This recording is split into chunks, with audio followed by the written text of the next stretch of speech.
हरियाणा में कुछ ऐसे कर्मचारी थे जिनके सपने साकार होते हुए नजर आ रहे थे। उनको लग रहा था कि सरकार ने उनके लिए ऐसा कर दिया कि अब उनकी सरकारी नौकरी पक्की हो गई। लेकिन ये उनके लिए बड़ा सेटबैक है कि उनकी नौकरी पक्के होते होते बेचारी अटक गई। क्योंकि नियम क्या कहते हैं और चीज़ें होनी कैसे चाहिए थी, राजनेता अपने तरीके से आपको समझाते हैं, लेकिन एक जर्नलिस्ट ऐसे हैं, सीनियर जर्नलिस्ट, वो बताएंगे कि आपको लाभ हुआ, नुकसान हुआ और कहाँ चूक हो गई सरकारों से और उसको होना कैसे चाहिए था। ये विशेष बातचीत उन्हीं से करते हैं। हमारे साथ है डॉक्टर सुरेंद्र धीमान जी।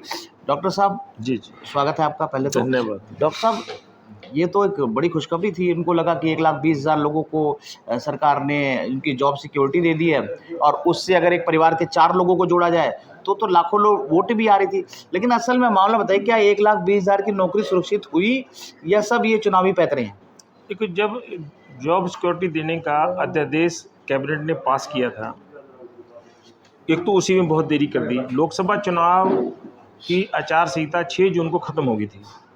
6 जून के तुरंत बाद इस प्रकार के फैसले लिए जाने चाहिए थे जिनको लागू करने में कम से कम 1 से 2 महीने का समय हो, संबंधित विभाग उसको लागू कर सकें। 2014 में भी ऐसे ही किया था कि रेगुलेशन पॉलिसी 2014 के जून में आई थी, उसमें कोई संशोधन करना पड़ा तो 10-11 जुलाई के आसपास उसकी अमेंडमेंट कर दी थी जारी। फिर भी कुछ डिपार्टमेंट्स ऐसे थे, केवल 4,500 कर्मचारी ही रेगुलर हो पाए थे। बहुत सारे कर्मचारी ऐसे थे जिनको डिपार्टमेंटों ने चिट्ठी जारी नहीं की, आचार संहिता लग गई और वो आज तक वो पक्के नहीं हो पाए। आज तक वो कच्चे के कच्चे ही हैं। वो सुप्रीम कोर्ट तक तो वो लोगों का केस जा रहा है जो पक्के हुए थे सिर्फ। तो इस सरकार ने अध्यादेश को मंजूरी देने में 7 या 8 अगस्त को जो कैबिनेट मंजूर हुई थी, उसमें मंजूरी दी अध्यादेश को। फिर उसमें कुछ 2-3-4 दिन उसको संशोधन करने में लग गए। फिर उसको राज्यपाल के पास भेजा। राज्यपाल के साइन करने के बाद 14 अगस्त 2024 की शाम को 7:30 बजे वो नोटिफाई हो पाया। 15 अगस्त की छुट्टी थी। 16 अगस्त को 3 बजे आचार संहिता लगी। तो अभी तक उसको जो इम्प्लीमेंट करने के निर्देश देने थे चीफ सेक्रेटरी के ऑफिस से कि ये इम्प्लीमेंट, एक अध्यादेश तो होगा, बहुत मोटा मोटा रूप होता है कि 5 साल से ऊपर के ज़्यादा जितने भी लोग हैं डिपार्टमेंट में कॉन्ट्रैक्चुअल लगे हैं, किसी भी रूप से लगे हों, बोर्ड में, कॉर्पोरेशन में या अन्य ऑर्गेनाइजेशन जो स्टैट्यूटरी हैं उनमें बने लगे हुए हैं कर्मचारी, उनको जॉब सिक्योरिटी देनी थी बेसिक पे, उस न्यूनतम कम समकक्ष जो उसका पद है उसके अनुसार देना था। प्लस 5, 8 और 10 साल के अनुसार 5%, 10%, 15% का उस बेसिक का उनको और इंक्रीज देना था जो उन्होंने सर्विस दे दी है। लेकिन ज़्यादा उसको कैसे इम्प्लीमेंट करना था, 5 साल कैसे कवर करने थे, कैसे कैलकुलेशन करनी थी, इसके लिए एक निर्देश जारी करने थे चीफ सेक्रेटरी ऑफिस ने, जो अभी तक जारी नहीं हुए थे। अब क्योंकि आचार संहिता लग गई है, उसकी भी क्लैरिफिकेशन अभी निर्देश जारी नहीं हुए हैं। अगर निर्देश जारी करने पड़ेंगे, पहले भारत निर्वाचन आयोग से उसकी अनुमति लेनी पड़ेगी। ऐसी इन जॉब सिक्योरिटी को अगर देना है इन कर्मचारियों को, तो उसके लिए भी उनको ये बताना पड़ेगा चुनाव आयोग को कि जी हमने फैसला कर दिया था, नोटिफाई 14 अगस्त को हो गया था, हमें ये इसकी अनुमति दे दो। अगर चुनाव आयोग अनुमति दे देता है तो इन लोगों को जॉब सिक्योरिटी देने के आदेश का पत्र जो जारी करना डिपार्टमेंट का, वो कुछ कर पाएंगे, अन्यथा कुछ नहीं होगा। एक सबसे बड़ा सेटबैक ये लगा। दूसरा सेटबैक ये लगा कि आज कैबिनेट के अंदर कुछ और जो एक्सटेंशन लेक्चरार्स थे सरकारी कॉलेज के 14-1500 वो हैं, कुछ पॉलिटेक्निक्स के अंदर भी हैं उसी कैटेगरी के अंदर, उन लोगों के लिए भी अध्यादेश लेके आना था, पर क्योंकि कोड ऑफ कंडक्ट लग गया तो अध्यादेश नहीं आ पाया। उसको भी उन्होंने कहा कि हम चुनाव आयोग को भेजेंगे। सामान्यतः जनरल, जबकि मॉडल कोड ऑफ कंडक्ट लगा होता है तो भारत निर्वाचन आयोग सामान्यतः इमरजेंसी केसेस को छोड़ के कि आग लग गई है, बाढ़ आ गई है, कोई क्लैप्स हो गया है, कुछ हो गया, तो वहाँ पर कुछ इमीडिएटली राहत देने के लिए भारत निर्वाचन आयोग शर्तों में छूट देके सरकार, राज्य सरकारों को अनुमति दे देता है सामान्यतः। पर नौकरी देने के मामले में, रेगुलर जॉब का मामले में उन्होंने थोड़ा सा एक लेक्चर ये दे रखा है कि अगर HPSC या HSC जो कि स्टैट्यूटरी बॉडी है, वो पहले से चल रही प्रक्रिया का अगर कोई रिजल्ट डिक्लेयर कर देता है तो अपॉइंटमेंट्स का उसमें किया जा सकता है, ऐसा उसमें लिख रखा है। सामान्यतः अधिकारी वो भी नहीं करते हैं। 2004 का दिसंबर 15 का एक वाक़या सब लोगों को याद होगा। SCS का रिजल्ट HPSC ने रात को जारी किया था। सेक्टर 17 चंडीगढ़ में ऑफिस के बाहर लिस्टें लगा दी थी, जब वो नेट वगैरह नहीं था, वेबसाइट टाइप का नहीं होता था। लेकिन उस वक्त की जो CEO थी हरियाणा की, उन्होंने चीफ सेक्रेटरी को चिट्ठी लिखी और ये कहा कि इनकी कोई नियुक्ति नहीं होनी चाहिए, और सरकार नियुक्ति नहीं दे पाई। 5 मार्च 2005 को सरकार बदल गई, कांग्रेस की सरकार आ गई। उस सरकार ने उन जो न्यू सिलेक्शन लिस्ट में एससीएस अफसर थे 80, उनको दी नहीं नियुक्ति। अल्टीमेटली वो धक्के खाते रहे, कोर्ट में गए, उन्होंने कहा, कोर्ट ने कहा कि सरकार का अधिकार है नियुक्ति देना, चयन होना अधिकार नहीं है। तो मैं ये बताने का प्रयास कर रहा हूँ कि नियुक्ति देने का मामले में भारत निर्वाचन आयोग भी बहुत ज़्यादा टाइट रहता है। और ये तो 1,20,000 लोगों को जॉब सिक्योरिटी का चिट्ठी देना था डिपार्टमेंट्स ने। अब जो मुझे लगता है कि अगर अनुमति दे दें भारत निर्वाचन आयोग तो जॉब सिक्योरिटी मिल सकती है, अन्यथा ये अध्यादेश का अध्यादेश पड़ा रहेगा, इसकी कोई वैल्यू नहीं रहेगी। नहीं, कहते कि अध्यादेश के बाद आपको विधानसभा में लाना भी पड़ता बिल, तभी इसको मंजूरी मानी जाती है प्रारूप से। तो आपको लगता है कि इसका वाकई बिल लाने की ज़रूरत थी, और या इसको कैसे वो मॉडिफाई करके मतलब राहत पहुंचा सकते थे, और कहाँ इनसे चूक हो गई? अध्यादेश कोई भी जारी किया जाए, वो जब जारी किया जाता है जब लोकसभा या विधानसभा का सत्र नहीं चल रहा हो और राज्य सरकार को लगता है कि ये कानून बनाना बहुत ज़रूरी है, इमरजेंसी में ज़रूरी है, तो कैबिनेट भी एक छोटा स्वरूप होता है विधानसभा का, तो या लोकसभा में केंद्रीय मंत्री चल रहा है, वो एक उस अध्यादेश को इसलिए बोलते हैं कि वो एक्ट है, क्योंकि बिल विधानसभा में या लोकसभा में पेश होता है, यहाँ पर जब लेके आते हैं उसको ऑर्डिनेंस के रूप में लेके आते हैं, है वो एक्ट ही। उसकी 6 महीने की अवधि होती है, कोई भी ऑर्डिनेंस जारी हो उसकी 6 महीने की अवधि होती है। 6 महीने के अंदर अंदर उसको या तो लोकसभा में अगर वो लोकसभा केंद्र का है, और या राज्य की विधानसभा में अगर राज्य विधानसभा का है, उसको बिल के रूप में पास करवाना पड़ता है, और उस बिल को फिर राज्यपाल जब साइन कर देंगे तो वो परमानेंट एक्ट का रूप लेगा। अन्यथा अध्यादेश की अवधि 6 महीने है। अगर वो इसी विधानसभा में वो बिल के रूप में ना लेके आए तो 6 महीने बाद उसकी खत्म हो जाएगी अवधि, उसका कोई वैल्यू नहीं रहेगी। एक बात और सर, खासकर 1,20,000 लोगों को जॉब सिक्योरिटी देने का मामला है, तो आपको लगता नहीं कि इसको तो विपक्ष लेके हंगामा करेगा कि अगर चुनाव आयोग ने मान ली इनको मंजूरी दे दी तो कहेगा कि सीधे सीधे कहीं ना कहीं इनके वोटरों को लाभ पहुंचाने की कोशिश कर रहे हो? मुझे जो मेरा अब तक का जो अनुभव है, भारत निर्वाचन आयोग नौकरियों के मामले में सामान्यतः अनुमति देता नहीं है। ये तो फिर भी 1,20,000 है।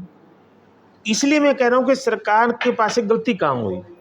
सरकार के पास एक गलती हुई कि ये जो काम 14 अगस्त को हुआ है, ये 14 जून को होना चाहिए था। 1 से 2 महीने तो अधिकारी ही टाइम ले लेते हैं कि उनकी वेरीफाई करने के लिए, उनके डॉक्यूमेंट्स वेरीफाई करने के लिए, अगर उनको जॉब सिक्योरिटी देनी भी थी। हालांकि इस जॉब सिक्योरिटी के अध्यादेश से जो कर्मचारियों को लाभान्वित होना था वो भी खुश नहीं हुए। वो इसलिए खुश नहीं हुए, उनका कहना था कि ना तो हमारी प्रमोशन होनी है, ना हमें डीए दिया, डीए जीरो से शुरू किया, जो आगे बढ़ना था जीरो उतना डीए मिलना था, ना उनको पेंशन जो वर्तमान पेंशन थी सिर्फ वही मिलनी थी, अन्य लाभ भी नहीं मिलने थे। तो वैसे ही वो तो कहते थे हमें उन समकक्ष जो रेगुलर कर्मचारी हैं उनके समकक्ष ही सारी सुविधाएं, वेतन, डीए, अन्य भत्ते सारे मिलने चाहिए थे। एक मेरा सवाल है बीच में, कुछ कर्मचारियों का मेरे पास भी मैसेज आया, वो कह रहे थे कि हम 10 साल से काम कर रहे हैं, उससे अधिक हमारी जो वेतन आज की स्थिति में है, अगर हमें जॉब सिक्योरिटी का लाभ मिलता तो हमारा तो वेतन फिर बहुत कम आ जाएगा। नहीं, ये कुछ कर्मचारियों को कन्फ्यूजन था, वो ऑर्डिनेंस पढ़ लें।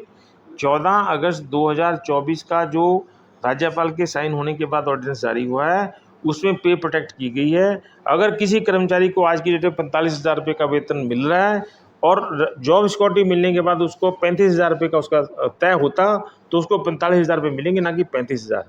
अगर किसी को आज 24,000 मिल रहे हैं और नए जो जॉब सिक्योरिटी के बाद उसको 35,000 रुपये उसके तय होते हैं, तो उसको 35,000 रुपये मिलने थे। तो ये कन्फ्यूज़न कुछ लोगों को या तो पढ़ने में रहा होगा, या जो मैं मानता हूँ ये कन्फ्यूज़न क्यों हुआ कि जब कैबिनेट के अंदर अध्यादेश को लेके गए थे एजेंडे के रूप में, वो वायरल हो गया था, जबकि उस पर डिस्कशन करने के बाद पे प्रोटेक्ट की गई थी कैबिनेट के अंदर, और इसलिए वो ऑर्डिनेंस को सुधरे रूप में आया।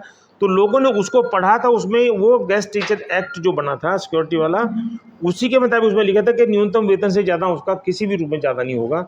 तो उससे ये मायना लोगों ने निकाला कि हाँ, हमारी कहीं ज़्यादा तनख्वाह से कम ना हो जाए।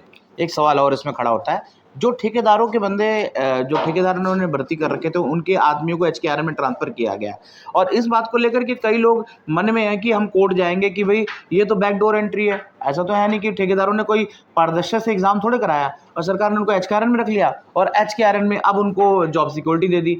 तो वो जो आदमी डिवाइड ठेकेदार थ्रू लगे थे, तो ये लेकर के कन्फ्यूज़न है कहीं हाई कोर्ट में चला जाए, वहाँ पर इसको चैलेंज हो जाए। आपके नज़रिए से कैसे देखते हैं? कोई भी एक्ट या कोई भी पॉलिसी जब सरकार बनाती है, किसी भी व्यक्ति को कोर्ट में जाने का अधिकार है जो उससे प्रभावित हो रहा हो।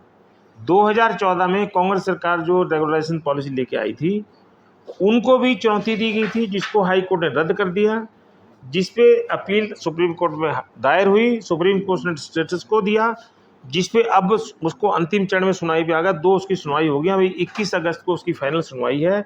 उन पॉलिसीज के ऊपर भी सुप्रीम कोर्ट का फैसला आएगा क्या ये सही थी या नहीं थी। तो इसी तरह जॉब सिक्योरिटी एक्ट जो लेके आए हैं, अगर ये कल को बीजेपी सरकार रिपीट होती है और वो विधानसभा में इसको विधेयक के रूप में लेके आती है, तो इस एक्ट को भी, हालांकि इस अध्यादेश को भी अभी भी कोई चुनौती दे सकता है, क्योंकि अभी तो इनफोर्स आ गया, वो भले ही उसका बेनिफिट नहीं मिला हो कुछ कर्मचारियों को, लेकिन आज की डेट में नोटिफाई होने के बाद वो एक्ट बन गया है।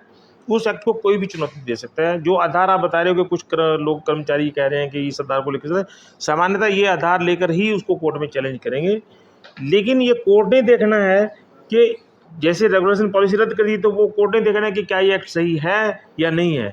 हाँ, गेस्ट टीचर्स के मामले में भी उनको सुप्रीम कोर्ट ने बाहर करने का हुक्म सुना दिया था।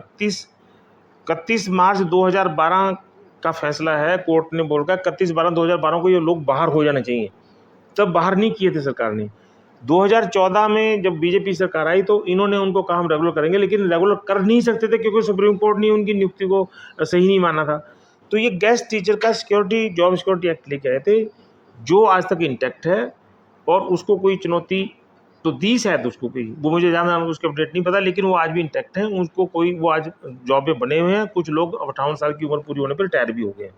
तो एक्ट के रूप में लेके आने पर उसकी संवैधानिक एंगल देखा जाता है कोर्ट के पास कि ये उसके एंगल पे सही उतरता है नहीं उतरता। पॉलिसीज को चैलेंज करना बहुत आसान है, स्टक डाउन करना, तो इस एक्ट को भी कोई चैलेंज तो कर सकते हैं।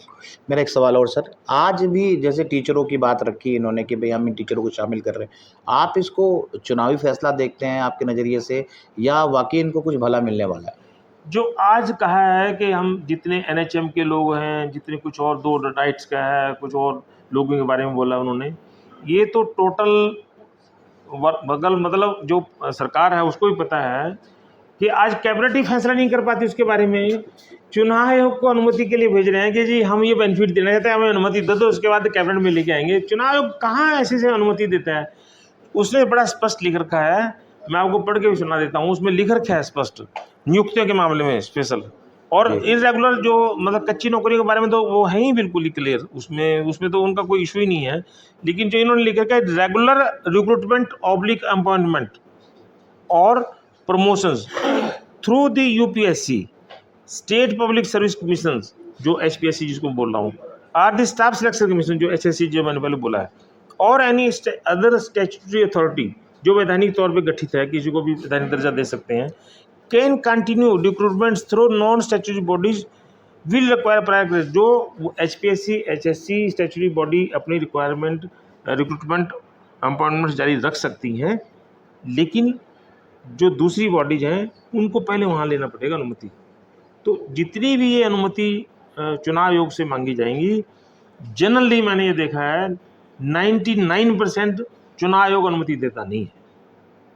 अभी राज्य सरकार को तत्काल रूप से अध्यादेश भेजकर ये बोलना चाहिए कि हम पहले फैसला कर चुके थे, हमें इसकी अनुमति दें, हमने इतने हमारे कर्मचारियों को इसका जॉब सिक्योरिटी का पैदा होना है। वो चुनाव आयोग अनुमति दे देगा तो बेनिफिट हो जाएगा, अन्यथा नहीं। मेरा एक अंतिम सवाल सर, कल आप प्रेस कॉन्फ्रेंस में थे, भूपेंद्र सिंह हुड्डा जी से सवाल किया गया, आपने भी पूछा था कि HKRN को लेकर के उनका क्या स्टैंड है, क्योंकि उन्होंने बहुत बार प्रेस कॉन्फ्रेंस में कहा कि हम इसको कैंसिल करेंगे, हम इन चीज़ों को आगे नहीं करेंगे, क्योंकि वो मानते हैं कि इसमें तमाम प्रकार के जातीय आरक्षण नहीं मिले और भी चीज़ें मिले। आप उनके फैसले को ओवरऑल कैसे लेते हैं और उसका क्या असर मानते हैं हरियाणा की राजनीति? देखो, मुझे जो लगता है, अभी जब सत्ता से आदमी बाहर होता है तो बहुत सारी तकनीकी पहलुओं की जानकारी उन्हें नहीं होती है। भले ही वो 10 साल चीफ मिनिस्टर रही हैं, लेकिन आज उनको, मुझे लगता है, उनकी जो टीम है वो शायद उतना बताने में सफल नहीं हुई है कि HKRN का गठन कैसे हुआ, इसमें हुआ क्या है, कैसे कैसे लोग गए हैं। HKRN को उन्होंने कह रखा कि हम इसको रद्द कर देंगे। वो राज्य सरकारों को अपना अधिकार है कि जो अगर हमने कोई गठन किया है तो उसको रद्द भी कर सकती है, हर राज्य सरकार को अधिकार है। लेकिन ये जो लोग पार्ट 1 में जो लगे थे ठेकेदारों के थ्रू, जो हमारी सर्विस प्रोवाइडर्स जो हैं जिसको बोलते हैं टेक्निकल, उनके थ्रू लगे थे। HKR में तो वो कर्मचारी भी पोर्ट कर दिए सरकार ने जो आउटसोर्सिंग पॉलिसी पार्ट 2 के तहत लगे थे। आउटसोर्सिंग पॉलिसी पार्ट 2 वैसी ही है कि एडवर्टाइजमेंट्स होती हैं, इंटरव्यू होते हैं, उनका सिलेक्शन होने के बाद उनको पार्ट 2 में स्वीकृत पदों पर नियुक्ति दी जाती है। उन लोगों को भी उन्होंने पोर्ट कर दिया। तो वो एक टेक्निकल पार्ट रहेगा जब वो सरकार अगर उनकी आती है तो बहुत सारे मामलों में, जैसे परिवार पहचान पत्र के मामले में मेरा तो ये मानना है कि उसमें इतना सारा जानकारी है कि अगर उनके जो PSCM या जो और उनके अधिकारी उनको बताएंगे कि इसमें इतना डाटा पड़ा है, तो मुझे लगता है परिवार पहचान पत्र भी कहीं वो रद्द ना कर पाए। जिस जातिगत आरक्षण की वो लोग बात कर रहे थे कि जातिगत आंकड़े होने चाहिए, वो उसमें हिसाब आधे से से तो ज्यादा तो ऑलरेडी पड़े है हैं, आधे से ज्यादा और तो सब करंट पड़े डाटा हैं। है, हाँ, सारा आधे का से सारा ज्यादा करंट है वो। तो जब सरकारें सत्ता में आती हैं पार्टी, तो उस वक्त के माहौल के मुताबिक देखते हैं कि कौन सा, इसलिए उन्होंने अब अपनी स्टेटमेंट को ये कह के कहा कि जो जनता के हित में पोर्टल जरूरी होंगे उनको रख के बाकियों को रद्द करेंगे। तो HKRN का भी पॉलिटिकल फैसला है, वो सरकारों को अधिकार है करने का। इसका लेकिन नफा नुकसान देख रहे हैं आप? नफा नुकसान, अगर 1,40,000 के आसपास कर्मचारी HKRN में हैं या 1,20,000 के आसपास या 26,000 जो भी है उसका डाटा, उन कर्मचारियों के बारे में उस सरकार को फैसला करना पड़ेगा कि वापस HKRN को बंद कर देते हैं, वापस उन डिपार्टमेंट में जहां वो काम करे वहीं काम करते रहेंगे। लेकिन उनको फैसला करना पड़ेगा। HKRN भले बंद कर दो तो वो डिपार्टमेंट रख रखा उनको। इतने कर्मचारियों को बाहर निकालना एक लाइन से, एक कलम से बहुत मुश्किल है किसी सरकार के लिए। इसलिए इस सरकार ने ऐतिहासिक फैसला किया था जॉब सिक्योरिटी का, जो आपने सवाल पूछा था। कोई सरकार आज तक, हरियाणा के 66 से सरकार चल रही है, कोई इतना बड़ा फैसला नहीं कर पाई। लेकिन इनका फैसला, वो फैसला धरातल पे आने के से पहले ही आदर्श चुनाव आचार संहिता लगी है, तो वो फैसला लागू होने में थोड़ा सा अगर हो सके तो, जो मुझे लगता है अगर ये इतना चुनाव आयोग में परसिस्ट करें, वहाँ कहें बहुत जरूरी था, ये हमने फैसला कर दिया था, ये कर दिया था, और वो अनुमति मिल जाए तो बेनिफिट मिल सकता है। अन्यथा तो इनको अब नई सरकार के इंतजार करना पड़ेगा। बहुत बहुत धन्यवाद। तो आपके राजनेता ऐसे हैं जो वो अपने राज के बारे में सोचते हैं और उस राज में कहीं ना कहीं उनकी जो एक शब्द है नेतागिरी, वो जरूर डाल देते हैं। अगर वो वाकई दिल से आपके लिए फैसला लें और चाहें कि आपका भला हो, तो उसको कोई कर रोक नहीं सकता। और जाहिर तौर पर जैसा डॉक्टर साहब ने बताया कि अगर ये फैसला 2 महीने पहले लेते तो एग्जीक्यूशन करने में कोई दिक्कत नहीं होती। लेकिन सबसे बड़ी समस्या है कि चुनाव को देखते हुए फैसला लिया, और शायद मुख्यमंत्री नायब सैनी को ये भी नहीं समझ में आया कि चुनाव की घोषणा कब होगी, और उनके हाथ से बहुत से बड़े ऐसे मौके थे जो चूक गए। और जाहिर तौर पे अब वो कर्मचारी अधर में है कि उनके साथ क्या होगा। लेकिन आपने पूरी डिटेल में बात सुनी और आप समझ गए होंगे कि आपके साथ क्या हुआ है, और जो आपके मन में सवाल थे वो सारे सवालों के जवाब आपको मिल चुके होंगे। कुमार रमेश, चंडीगढ़।